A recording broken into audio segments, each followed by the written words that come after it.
Welcome to What's the Point? I'm Bill Ellis. Each week I talk with people about the moments that shape them, the choices that change them, and what those stories might spark in you. So with that said, let's get into today's conversation. Hi, and welcome to What's the Point? I'm your host, Bill Ellis, and this is where we sit with people who've discovered what drives them and how they've learned to live with intention, honesty, and meaning. Today, we're joined by someone whose work reaches into almost every part of human experience: relationships, identity, self-worth, and healing. Jason Van Ruler is a psychotherapist, author of Get Past Your Past, and a nationally recognized speaker whose work focuses on communication, attachment, and relational intelligence. His path has taken him from a childhood shaped by instability to early adult struggles to a moment in front of a mirror that changed the direction of his life. We'll talk about the patterns that shape us, the stories we tell ourselves, the moment we decide to rewrite them, and what it looks like to go from not liking ourselves very much to learning to live with purpose. Jason, welcome. Thank you so much for having me, Bill. I appreciate it. It's very much a pleasure to have you here. So Jason, let's start here. When someone comes across your work for the first time, what do you hope they feel? Oh, you just said it. Hope. I hope they feel hope. My whole goal is for people to see change as something that's possible. I think when people are looking for work like mine, it's because they feel stuck. And so what I want them to experience is a sense of hope that it could be different. Okay. So your work, and we'll get to this in more detail, but just my clarification, your work is that you hope people understand that change can happen and that change can be good, right? Absolutely. Oftentimes we think of change as, oh my God, I like things the way they are. If it ain't broke, don't fix it. So I think that's a really important thing. Before we get started today, if you will, take us back to what it was like for you growing up in Sioux Falls. Tell us a bit about Jason's childhood. Yeah. Well, sunny Sioux Falls, South Dakota, right? So it's a small state, but grew up in Sioux Falls, so probably in some ways kind of a suburban experience like most. However, my parents, was raised in a pretty idyllic household, and my parents divorced about age 8 for me, and then everything changed. And so kind of went from a lot of stability and a lot of structure to a lot of chaos and crisis and trauma. And so really the rest of my childhood was just marked by that. And so for me, it was this polar opposite, right? It was sort of like how it's supposed to be and then what happened instead. And so I came out of that experience really, kind of jaded and cynical at the ripe old age of 18. I'd already seen some things, I'd experienced some things. And by then, like most 18-year-olds, was pretty sure I'd figured out what to do and what not to do. Mm-hmm. Yeah, I know I can, and I suspect most of our listeners today can relate to that because at 18 we know everything, right? Well, I did. So, Yeah, I what do haven't you learned to think think though? since. Yeah. I doubt that. We'll get into proving that to be an incorrect statement here quickly. When all of that was going on, what do you think that young Jason was trying to make sense of? What do you think he was, if anything, looking at the lesson that was being put in front of him? Yeah, I mean, I think like most kids, when there's a problem with your environment, your living situation, your parents, most kids internalize that as being a problem that they have something to do with. And so Mm. I spent a lot of my childhood trying to figure out what it would look like for me to be different to fix things. And so I tried on a lot of different hats, right? If I talk more, if I talk less, if I say this, if I say that. But I think early on in my life, and I think also this is part of calling for me, but I was really intrigued with why people do what they do. And that really fit into my experience of why is this happening? I know how it was. This is worse. Why is this occurring, and what can be done to change it?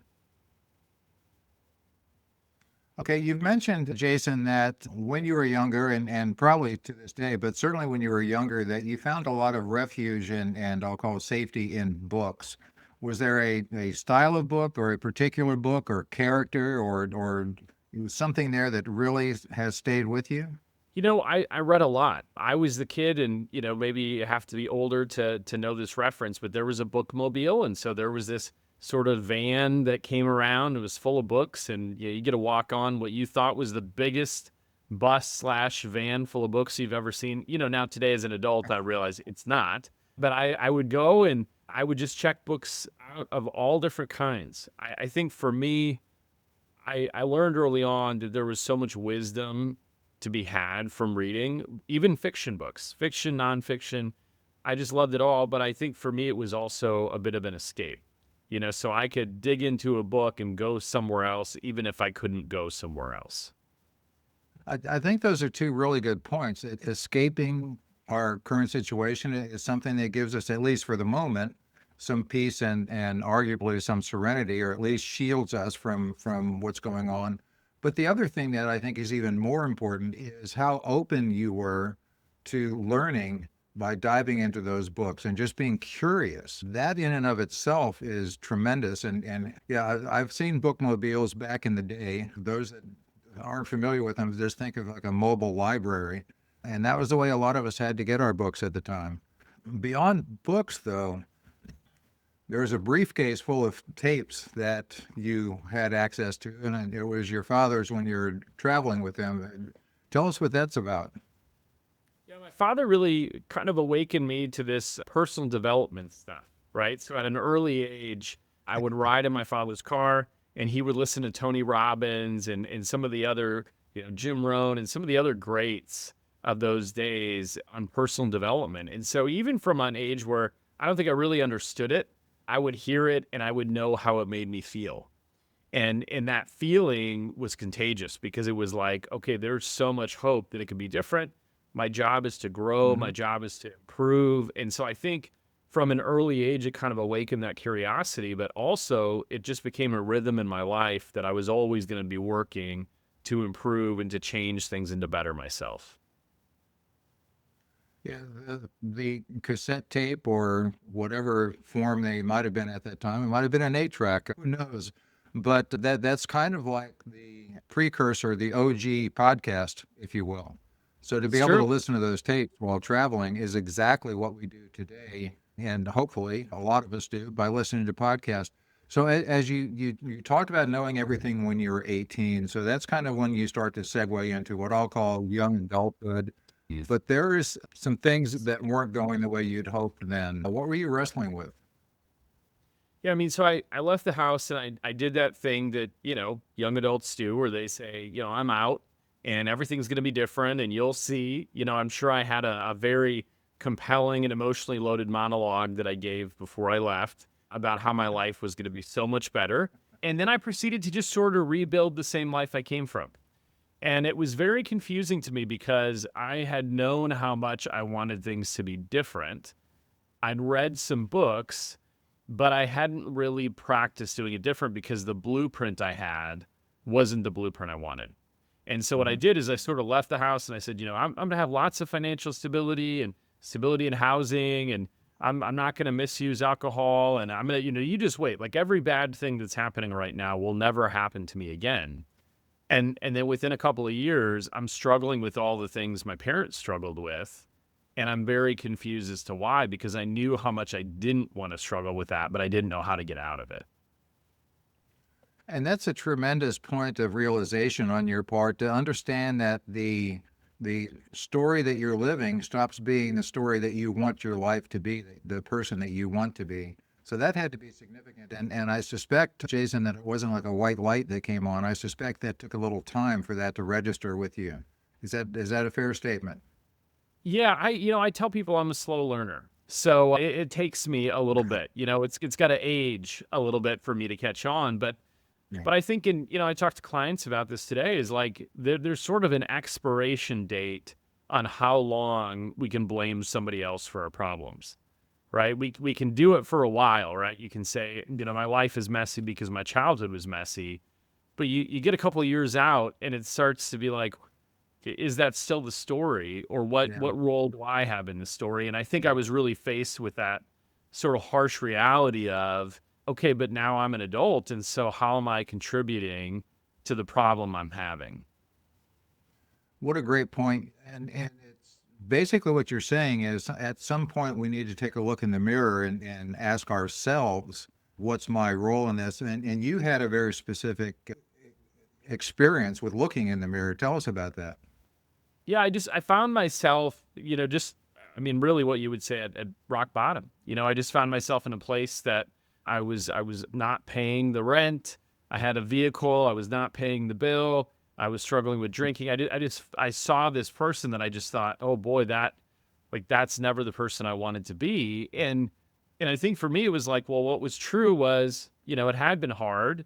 And what was also true is I hadn't made it any better. And so I had this moment in the mirror where I just sort of was like, this is what you have, is you have you. And so you're going to have to figure out what to do about that. And that wasn't an immediate shift, but that seed was planted that, someday I want to be able to look in the mirror and like that person. Yeah. There's a great poem, which I won't even try to state right now, but it's called The Man in the Mirror. And that's something Mm. that listeners may want to take a look at because it is very powerful, I think. So, speaking of mirrors, Mel Robbins talks about every morning she looks in the mirror and high fives herself. And she does that to kind of halt or shift or stop her self criticism cycle. Basically, in the mirror high five, you got this to yourself. Do you have a version of that? And tell us a little bit more about how you started to see yourself differently when you continued to look at that man in the mirror. Yeah, well, I don't do that, Bill, because I don't like to smudge my mirror. So I don't think I can adopt that habit. But I love that for her. My wife would be like, "You got to clean this mirror off, Jason. What are you doing touching it every day?" So I don't do that. But the point is the same, right? Is how do we learn to love that person? And when we love the person that we are for who we are accurately, we can start investing. And so I think for myself, there's a quote that I love that I've always loved from Scott Peck. And he says, mental health is commitment to reality at all cost. Mm, And I think where I started was just what's real. And here's the good news about what's real is that some things aren't great and some things are. So I just kind of went back to what is true and where can I build? okay. And that was the process. And I think some days, honestly, when I started to change my life, it took a long time to think about what was going well. I really had to stretch. It was sort of like, Yeah. well, I got dressed today. That's a win. I guess that's great. It was difficult, and over time it became easier.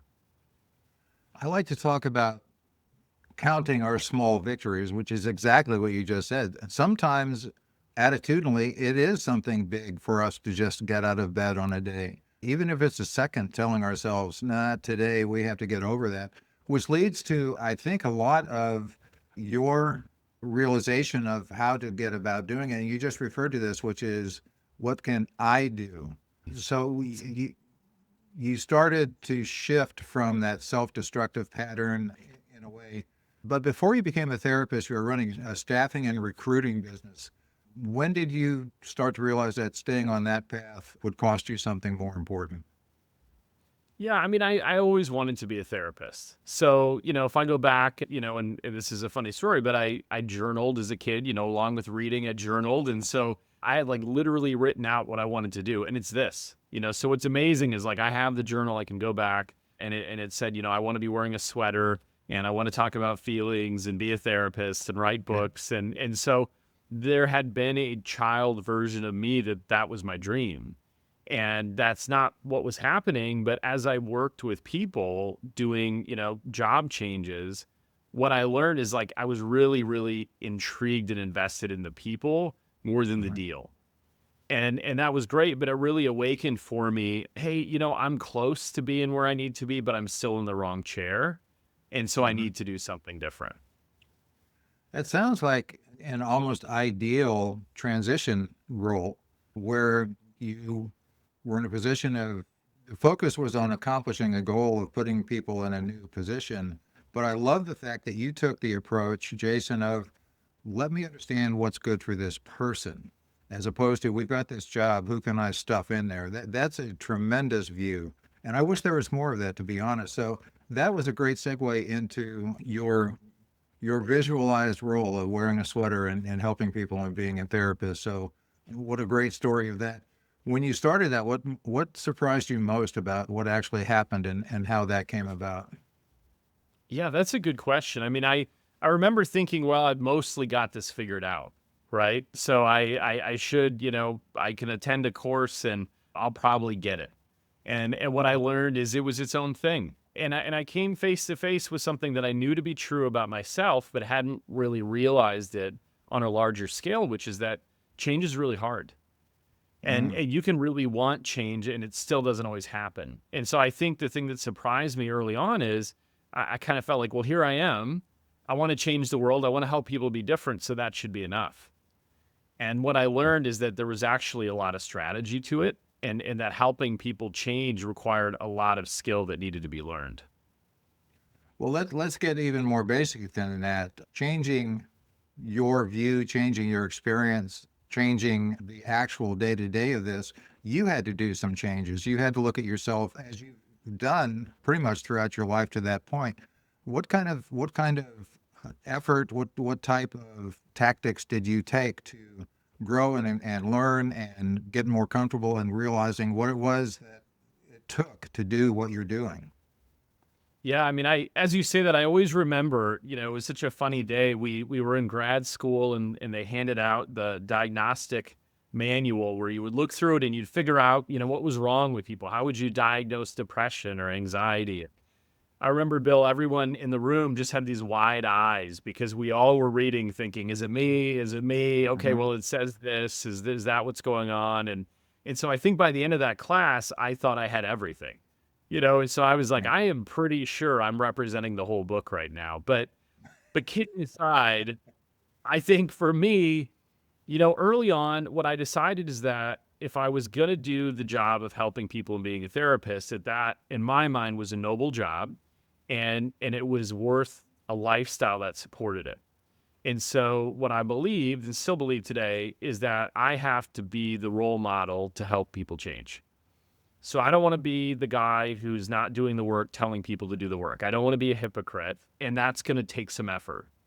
And so for me, that effort looked like I need to be in therapy if I'm going to invite people into therapy.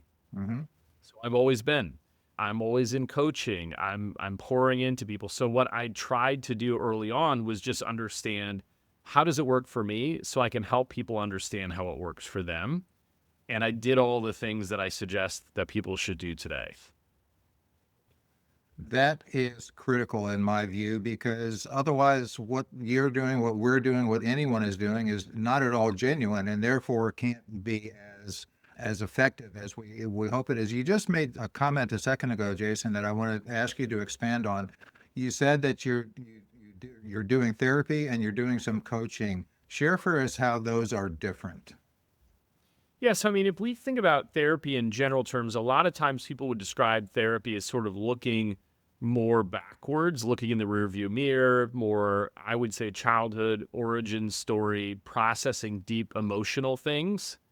Whereas I look at coaching as a lot more strategic, tools, present and future based. Mhm. And so to me, they're two very different things, but they work very well together. I think that therapy helps us understand why we do what we do, who we are, practice self awareness and growth. And I think the coaching puts legs on it and says, okay, now that we know, where are we going with this? Do you find that you are unique in that not only viewpoint, but in how you put that skill out there, those skills, plural, out there? Sometimes. Yeah, it depends on the room. I think some people struggle to define those differently and they are sometimes abstract for some. Am I oversimplifying it, Jason, by saying therapy is kind of looking backward and analyzing what got us to that point, and coaching is looking at opportunity and where we might go, regardless of what our background is? Yeah, I mean, I think that's fair. We can always say make it bigger, make it deeper, but I think at face value, yeah, that's kind of what's happening. And so I think those two at that intersection, we're our best self because we Okay. not only understand who we are and why we do what we do, but we also know where we're going and how to get there. I don't want to get too personal, and I know you'll answer this however you're comfortable doing so, and I'm not asking for names, but Have you had the same therapist for a period of time? Does your therapist also coach the way you do? Do you have separate entities? Just give us a kind of the high flying view of your personal approach. Yeah, I'm happy to do that. So for me, I'm always working with a therapist, always working with a coach. Now, I do what I tell my clients to do, which is every couple of years, I work with someone long enough that I just know what they'll say without asking. Right? So, Bill, if you and I have this conversation once a week for 4 years, you will at some point go, I know what Jason's going to say. Mhm. I don't even need to ask him. And so when that happens, for me, that's a signal, okay, our work here is done. That doesn't mean the person's bad or that there's a poor relationship. It just means I think that we can learn from many different people across our lifespan who help us in seasons. So for me, I'm always working with a coach. Right now, present moment, I've got a business coach, I've got a spiritual formation person, and I've got a therapist. And that sounds like a lot, but the work that I do is serious. And so I feel like I need to be really dialed in. And those are three key areas that help me be dialed in. Again, I couldn't agree more. And you just mentioned a third area that I think is essential for us to really live the life we want to and do so in a peace filled manner. And that's your spiritual advisor. Share with us a little bit about that. I think because it's not necessarily driven by religion. Tell us your view, your opinion, your definition of spirituality. Yeah, I mean, I think everybody's different. I'm a Christian, and so that would be what I look towards. But I think everyone has different views on that. But I think if I were to speak to just a really big general audience, I would just say we have to ask ourselves why. We have to concern ourselves with existential questions, and when we understand those things better, it puts our life in perspective. And so for me, my faith is really important. And so it was like, how do I lean into these other areas, but not that one? And I know for me, in my story, I would attribute a lot of my growth to faith. And so I want to keep developing that because I feel like that only makes me a better husband, a better father, and a better therapist. So you have three different resources that you go to. It's kind of up to you to figure out how they integrate, or do you talk with each of them? And do you talk to your business advisor and say, well, my spiritual goals are this, and is there a conflict? Or do you speak to your therapist? And how does that all integrate? Is that up to you to do, Jason? Is that your role? I really like that question, and I'll tell you why I like that question. A lot of people come to me as a client and they want me to tell them how to live and what to do. And while I certainly am honored that they would ask, what's true is you have to kind of figure it out for yourself. And you don't have to figure out all of it, but the reason I say that is when I approach these people, I feel like I need to be mostly specific about what I want. Because if I don't know, they don't know either. And so I can be in the ballpark, I can ask some clarifying questions, but when I go to say my business person, I know why I'm going, right? I say I want to get from here to here. And when I go with my spiritual person, I say I want to get from here to here. So I think for me, and I think for other people, it's really important if you're going to have these people in your life to understand where they're helping you go. And sometimes you might not know, but you at least want to have a general sense of direction because otherwise what happens is we spend a lot of time going in circles, Mhm. and that in and of itself is not actually that helpful. True. And in my experience working with people that are seeking what they want to do and don't really have an idea, like you said, it's not up to me to say, well, you should try this.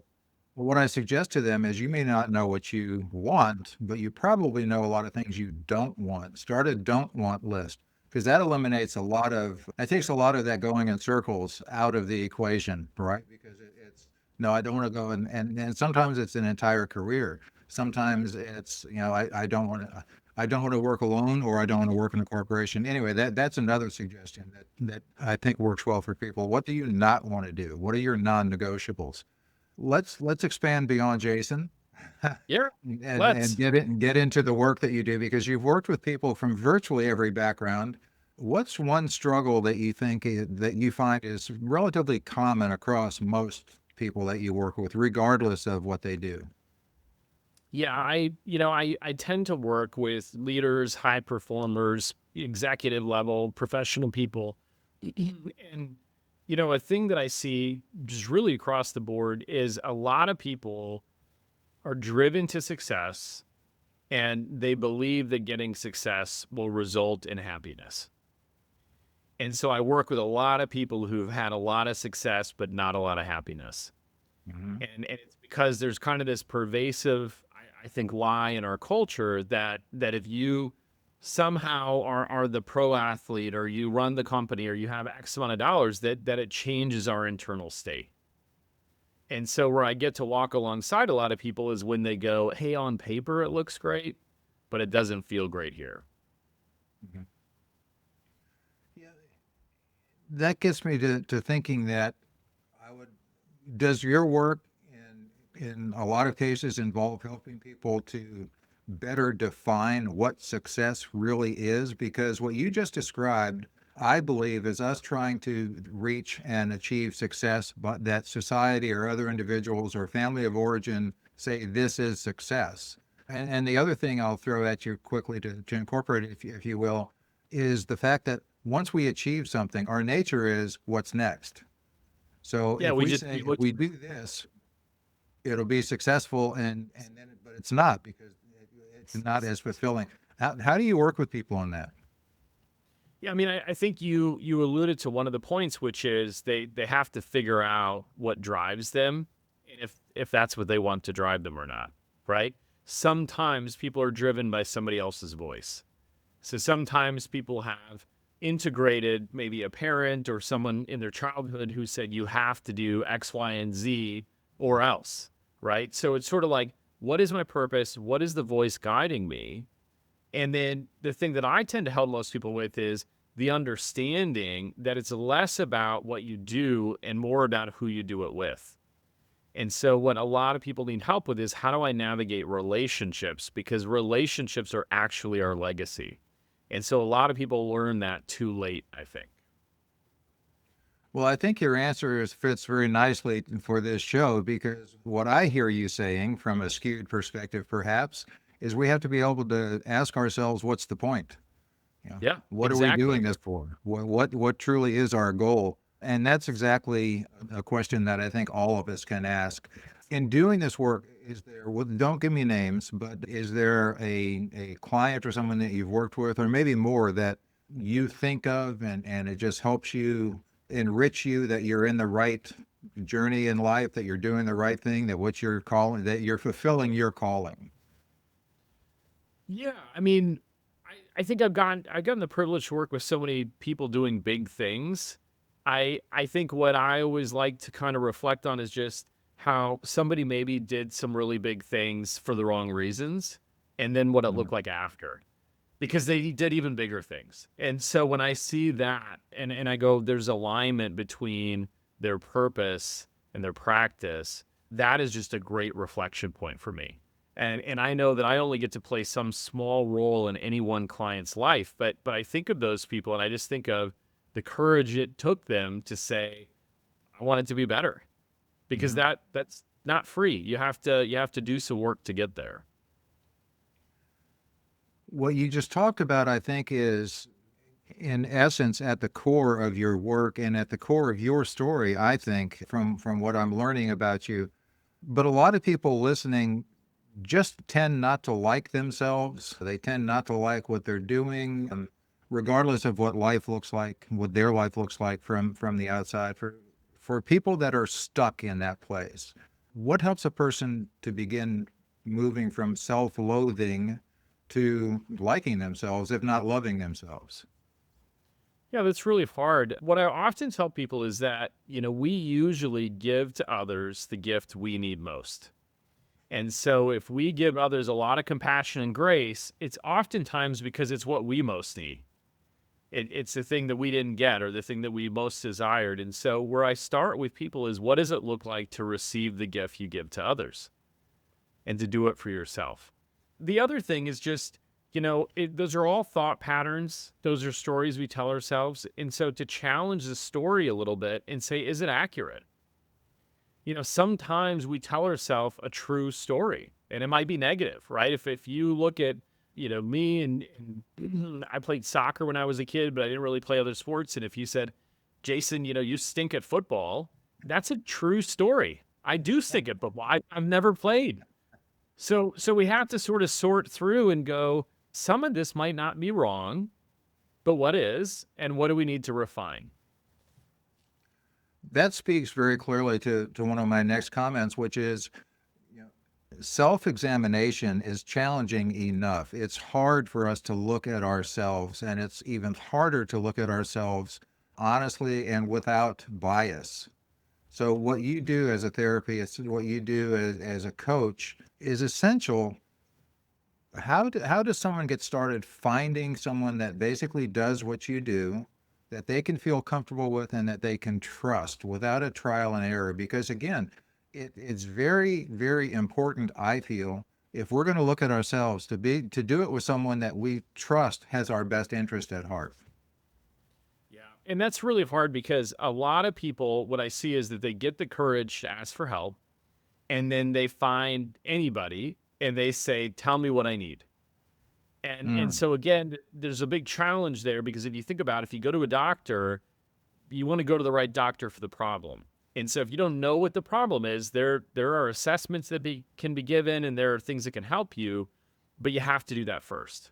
And so what I would tell people is know what you're looking for help with.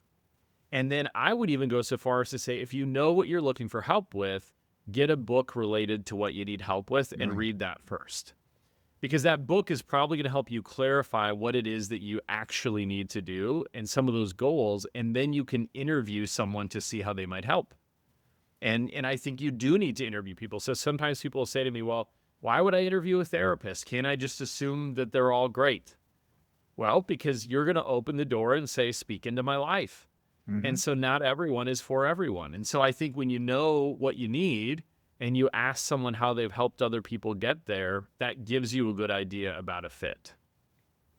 I'm big on analogies, and sometimes they're good and sometimes they're not. But what just popped into my head is going to an automobile repair shop to any mechanic that you pass down the road and saying, "What's wrong with my car?" Yeah, And it's you going to just open cost it you. up to yeah, and you open it up to someone that may not have the experience and just you don't give any symptoms.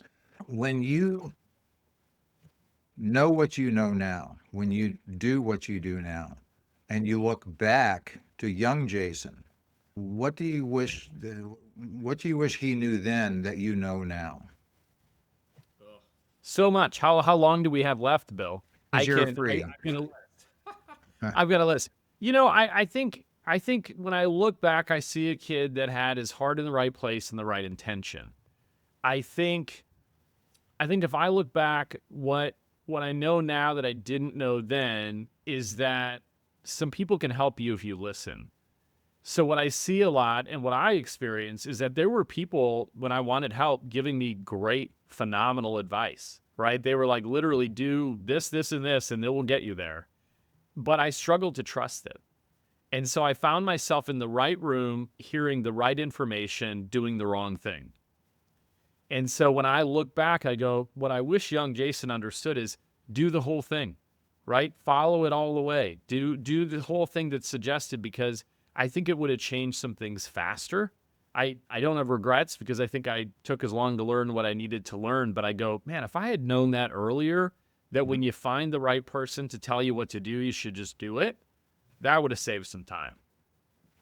No doubt, but I agree with you that sometimes it's the experience we have going through things that we learn from as opposed to just someone else telling us something.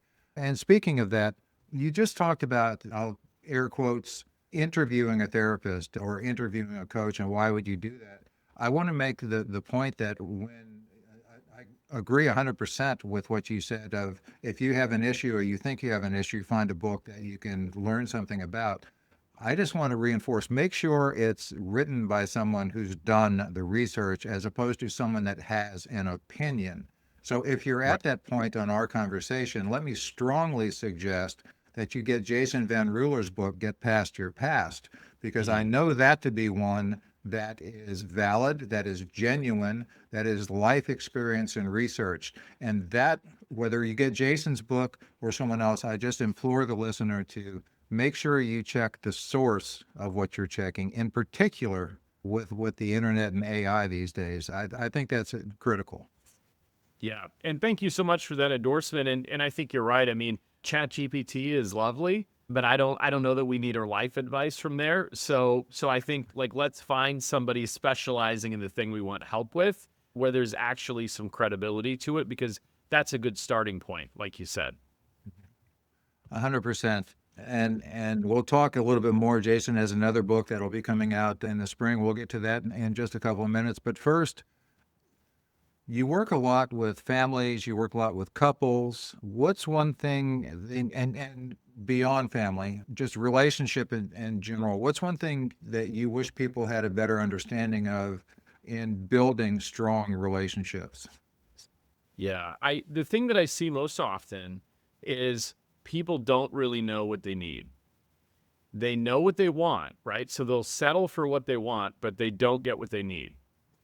And one of the challenges in relationships is that most people want to deliver on your needs. They really do, right? If someone cares about you and they're for you, they want to deliver on your needs. But if you don't know what they are, they're going to be really bad at guessing them for you. And so what I wish more people understood is, what are my needs? And that should be a short list. And what are my wants? And how does that go into the relationship? Because when you know what you need from someone and from a relationship, chances are people show up or they don't. And it's obvious they won't. So it just makes the whole thing a lot easier. That's a great point, and I believe, Jason, let me know your thoughts, that that has to be a two-way street.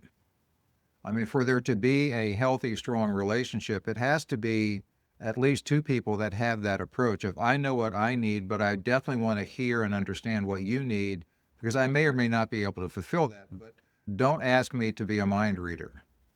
Right. Yeah, I'm bad at it. I mean, are you thinking of ice cream right now, Bill? That's what I would mind read. I would And say so I yes. may, okay, I'm actually pretty good at it. But most of us are bad. And so the thing is, that's really interesting is sometimes people have a whole relationship that never once really spoke to their needs, but easily could have. Yeah, you back to your book, Get Past Your Past. We've already talked about, and you've been very open about coming from a childhood with what I'll call instability and childhood into young adulthood. You know, there's been some instability. How has that shaped how you now show up as a husband, as a father, as a friend? Well, I mean, it made it a little tricky, right? So a lot of the things that I experienced growing up did not really align with the goals I had as an adult, right? So I kind of knew how to leave. I knew how to disrupt things. I knew how to survive in chaos. I knew how to have crisis. All of these are maybe good skills if I work for a natural disaster company, right? But if I say, hey, you know what? I'm going to try my hand at being a stable, consistent husband and father, I realized very quickly I had to learn what to do that, because what was natural to me wasn't helpful in that situation. Now, what's great is that makes me probably a better therapist, right? Because you Mhm. can't really tell me much that's going to ruffle my feathers. I'm pretty even keel, in the therapy space. But at home, I had to learn how to do it different if I wanted it to last. So you've learned that, and it is lasting, and kudos to that. Are you able to transmit that lesson on how to deal with things to your children? We talked about, if people would just say do this, we would get where we're going faster, but sometimes we have to learn ourselves. How do you blend that? How do you approach that? How do you see that working in your own family with your own children? Yeah, well, I'm constantly giving my family therapy, Bill, but they never pay for it. So I can never get them to send in the invoice and the payment. But I learned early on, my wife didn't marry me to be her therapist, and my kids didn't need that either. So I think what's been really fun is I think I know what they should do, but I tried instead to create an environment where they figure it out for themselves. Because what I've learned about change from so many years in the business is people change oftentimes when it's their idea and they're open to it. And so as much sometimes as I want to, give a sermon to my children about what to do or tell my wife how she could have worded something differently, I've just learned that that's a better time to ask a question than to make a statement. Sound, wise advice, my friend. We can all take that and embrace it and have a better life just from that. We talked about your book several times, and it's available now, Get Past Your Past, but we also referenced earlier that you're just in the final stages of your second book, which I believe is set to come out in spring of 2026, so in 5, 6 months, 4 or 5 months, whenever it is. Tell us a little bit about that book and what we can expect from that. Yeah, the book is called Discovering Your Communication Type. And really the heart of the book is if you've ever read like the five love languages. Mhm. I love that book, right? It was really easy to kind of understand where you're at, what you need to do, and how to use it to better navigate relationships. And so there's a few books like that where I've read them and I just thought, this is amazing. But what I really like to see is a book like this about communication. Because what I Mm. see over and over again, whether it's in a couple or it's a parent child or it's an organization, is a primary struggle is how do I communicate in a way that actually connects with the person I'm communicating with? And Mhm. so what this book does is it says there are five different communication types. You take an assessment, it tells you your primary and secondary, and then it tells you how to communicate in a way that actually matters with the people that matter to you. I can't wait to read it myself. I do a lot of work in communication with individuals and groups, and we do communicate differently, and people will roll their eyes when they hear me say this, but one of the greatest quotes I've ever heard is from George Bernard Shaw that says, "The problem with communication is the illusion that it happened." And I that's love that because we quote. communicate differently, giving and receiving. And if I want you to understand what I'm saying, it's on me to deliver it in a way that you're more likely to understand it. So I'm looking very much forward to that book. And the fact that you've put it into, I do a lot of work based on DISC and behavioral styles. But for you to have come up with a 5 styles of communication and primary and secondary, I'm excited. So tell your publisher you have one book sold already at least. Uh, Today's a good day. I was just hoping for one. So today's a good day. And thank you. I mean, I think what I'm trying to go for is just something that's really practical. So the first half of the book is all about sort of how I came to come up with those types, which they're rooted in attachment research and trauma and personality styles and Enneagram. And then the second half is how do I actually have the conversations? And so, like you said, and Bill, you're very good at this, but when we're trying to teach people, it helps them to know where they're coming from and Mhm. the why behind what they're saying because it helps us connect with other people. Brilliant. Yeah, again, I can't wait. So, what are some of the practices and habits that give you steadiness today that you didn't have years ago? And will they translate to myself and the listeners? How would they translate? Yeah, I can tell you some things I recommend a lot that people are oftentimes intrigued by. I've got a thing called the Daily Five. And so for me, it's just five things I do every day to have a great day. And so what I've kind of learned over time is like, what are some of the things? So some examples would be like 50 push-ups. Like I do 50 push-ups every day. And the commitment is I do the five things no matter what every single day. So for me, being a faith person, it's some small devotion, it's some bit of reading, it's some bit of relationship. But what I tell my clients is if you can come up with five small things that you do every day consistently, a couple of things happen. Number one, growth accrues over time. And number two, we start to build self confidence because we have discipline and consistency. So that would be one that I recommend pretty often to people. And the second one, and we alluded a little bit to this already, is early on, I established a board of directors in my life. So I'm a Mm, business guy. I've had multiple businesses and really enjoy the business world. But I always thought, why don't we have personal board of directors? mm. And so I have got a handful of people that speak into different parts of my life. I've got a good mentor for parenting. I've got one for marriage. And I check in with those people once a month on a brief call and we go over what's working, what's not. And I will tell you that that has made the single biggest difference in my life is to have a couple people who are invested in me and what I'm trying to do. I think that is another great thought and comment that you've shared with us. And again, the key is finding people that I would call trusted advisors. that we know have our best interest at heart and know that they're going to work through our manipulation of reality and justifying some of our actions. I think that's terrific. So through your own work and through the work that you do, is there something that you can kind of boil it down to what you find people are in general kind of typically searching for? Yeah, I think a lot of times, I mean, and this is going to sound very philosophical, but I think a lot of times they're searching for themselves. Mm, I think the world is just so full of places to tell us who to be and how to act and how things should look. And, social media is part of that. And so many people I find they don't really know themselves yet. They know parts, but they don't know the whole. And so once you kind of understand who you are, how you're wired, it doesn't give you freedom to do anything you want, right? I mean, there's consequences. Not everyone's going to be your person, but I think it helps you show up with a better understanding of why you do what you do and what kind of things you need in your day-to-day life so you could be happier and healthier. And again, that speaks to this show. What's the point? If we know from a personal perspective, what's the point that I'm doing something, searching for something, stopping something, whatever the case might be, that makes me more comfortable in who I am. And therefore, that starts to get me to success. In that vein, just a few more questions for you, Jason. Thank you for Yeah. your time. Is there something you used to believe about yourself or about purpose that you see differently now? Yeah, I mean, I used to think maybe purpose had to be specific. Like my purpose is to have this one job, this one way, in this one place. And I think the older I've gotten, I think purpose is more general. I think my purpose is to make an impact with people and help them have better relationships. That might be something that I do at the grocery store.